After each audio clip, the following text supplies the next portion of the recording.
अमर life consultant में आपका स्वागत है दोस्तों। मैं हूं अमर सिंह चौहान।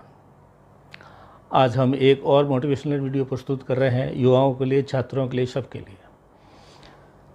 हमारे वीडियो बहुत ही रोचक और बहुत ही ज्ञानपूर्ण और बहुत ही जानकारी वाली विषयों को लेकर बनाया गया है। मेरा निवेदन है कि हर वीडियो को आप विशेषकर विस्तार से देखें। आज के वीडियो का विषय है दोस्तों भोजन, भजन और भोग, और इससे जुड़ा हुआ एक और सूत्र साथ में है भाव, भेष और भंगिमा। तो भोजन, भजन और भोग की बात पहले कर लेते हैं। पहले शास्त्रों में ये बताया जाता है, रहा है, और बुजुर्ग भी बताते रहे हैं कि भोजन, भजन और भोग ये एकांत में होने चाहिए। भोजन पहले करते थे तो अकेले शांत बैठ के रसोई में बैठ के एकांत करते थे, बगैर बातचीत किए हुए चुपचाप भोजन के रस और स्वाद का आनंद लेते हुए पूरा 100% ध्यान भोजन में देते हुए भोजन करते थे। आज की तारीख में देखो, लोग होटलों में खाते हैं।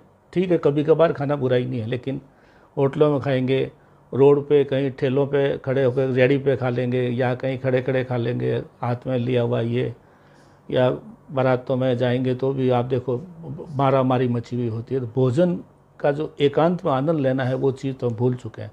तो भोजन एकांत में करना चाहिए, शांति से करना चाहिए।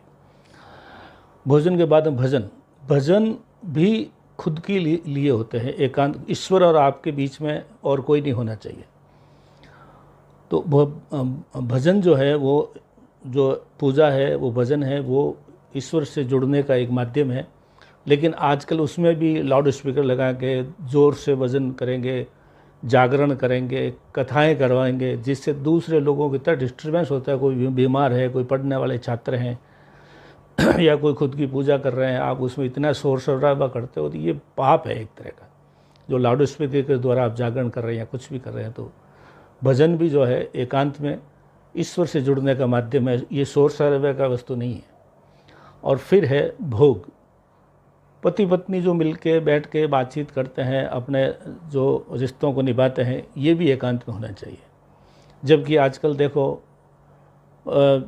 पार्कों में बैठे बैठे लड़के लड़कियां या कोई जो प्रेमी प्रेमिका है या पति पत्नी कहीं पे जा रहे हैं, वाटर पार्क पे जा रहे हैं, घूमने जा रहे हैं, हिल स्टेशन पे जा रहे हैं, वहीं पे ही सेल्फियाँ ले रहे हैं, कम कपड़ों में ज़्यादा कपड़ों में, वहाँ पे आपस में किस कर रहे हैं, गले मिल रहे हैं, आलिंगन कर रहे हैं। ये मैं उसको गलत नहीं मानता, लेकिन सार्वजनिक रूप से क्यों? तो भोग जो है ये भी एकांत होना चाहिए। तो भोजन एकांत में करें, भजन एकांत में करें और भोग भी एकांत में करें। ये तीन चीज़ हमेशा मर्यादाओं में, एकांत में, शुद्ध मानसिकता से, शांतिपूर्ण मानसिकता से, एकाग्रता से करने की चीज़ें हैं। तो इस चीज़ का ध्यान रखें। इससे जुड़ा हुआ एक और सूत्र है भाव, भेष और भंगिमा। भाव मतलब आप किसी से कोई बात कर रहे हैं, मिल रहे हैं, तो आपके भाव जो है, जो बात कर रहे हैं उसी से तारतम्य बैठाता हुआ भाव होना चाहिए। किसी से बात कर रहे हैं तो आई कांटेक्ट रखते हुए अच्छे से बात करें। ऐसा नहीं है किसी के घर गए, बातचीत कर रहे हैं, मोबाइल खोल दिया, देख रहे हैं, या दूसरी तरफ झांक रहे हैं। आपका जो आपका भाव है नहीं, उसमें बॉडी लैंग्वेज के अंदर ये महसूस होता है कि या तो आप घमंडी हैं या लापरवाह हैं। तो भाव भी आपका अच्छा से होना चाहिए। फिर है भाव के बाद में भेष। भेष मतलब ड्रेस कोड। ड्रेस कोड की बात अपन ने पहले भी की है। ड्रेस जो है मर्यादा पूर्ण होनी चाहिए। आजकल मर्यादाएं ख़त्म हो रही है, विशेषकर स्त्रियों में मैं बता रहा हूँ कि इतने अजीबोगरीब कपड़े वो पहनते हैं कि ज़्यादा कहना उचित नहीं है, जिसमें आधा शरीर ढका हुआ है, आधा नहीं ढका हुआ है। फिर आप ये कहते हैं कि जो है लोग ऐसे करते हैं, सीटियाँ मारते हैं, ये करते हैं, वो करते हैं। वो आप खुद देखिए कि आप क्या आमंत्रित करना चाहते हैं। आप किसी को आकर्षित करना चाहते हैं, या किसी की वासना भड़काने चाहते हैं, या आप क्या चाहते हैं? तो भाव अच्छे होने चाहिए, भेष भी अच्छा होना चाहिए। हर चीज़ की मर्यादा। आप घर में कैसे ही रहिए, समाज में, बाहर जाते हैं, शादी ब्याह में, मिलने में, रोड पे जाते हैं, बाज़ार में जाते हैं, उसकी एक मर्यादा होती है। और भाव, भेष, भंगिमा का मतलब ये होता है, तेवर जो होते हैं, भंगिमा का मतलब तेवर। तेवर भी आपके जो है मौके के अनुसार, समारोह के अनुसार, विधि अनुसार होने चाहिए।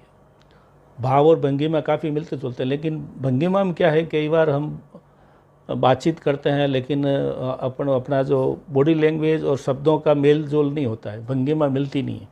तो इससे भी ये लगता है कि आप बातचीत के लिए गंभीर नहीं हैं और आप जो है बातचीत करने में, वार्तालाप करने में और मंच पे बैठे हैं, किसी से मिल रहे हैं, मीटिंग कर रहे हैं, तो उसमें अगर भंगिमा सही नहीं है तो ये पता लग जाएगा कि आप लापरवाह आदमी हैं या आपको इस सब्जेक्ट पे इंटरेस्ट नहीं है। तो भोजन और भोग और भाव, बेस और भंगिमा, ये छहों चीज़ें आपस में लगभग मिली हुई हैं। तो आज युवाओं को लिए मैं विशेषकर ये कहना चाहता हूँ कि इन सब्जेक्ट पे विशेषकर ध्यान देवें और ख़ुद भी चलें और लोगों को भी चलने के लिए प्रेरित करें, अपने परिवार में बच्चों को, भाइयों को, रिश्तेदारों को, मित्रों को, सबों को ये बताएं कि हर चीज़ की मर्यादा होती है, उस मर्यादा का पालन करना ही सभ्य पुरुष का काम है। तो हम ये चाहते हैं कि जो युवा हैं, छात्र हैं, आने वाले दिनों में कई बड़े महान पदों पे जाएंगे, बड़े पद प्राप्त करेंगे, उद्योगपति बनेंगे, नेता बनेंगे, कलेक्टर बनेंगे, एसपी बनेंगे या व्यापारी बनेंगे या कुछ भी करेंगे, लेकिन हर चीज़ का भोजन और भोग, भाव, बेस और भंगिमा, इसका ध्यान रखना है। आज का विषय बहुत महत्वपूर्ण था।